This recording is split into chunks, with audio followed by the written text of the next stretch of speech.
നമ്മളിപ്പോ കാക്കാത്തുരുത്തിലാണുള്ളത്. കുട്ടേഷൻ മഞ്ചു കുത്തുന്നുണ്ട്.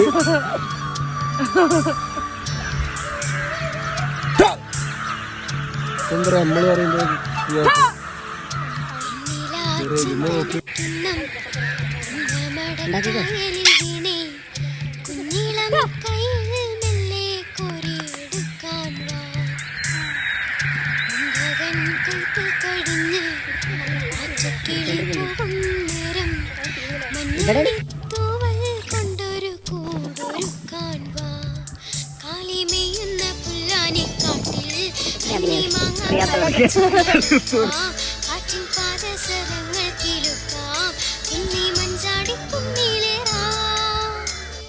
വെണ്ണില ചന്ദനക്കിണ്ണം പുന്നമടക്കായ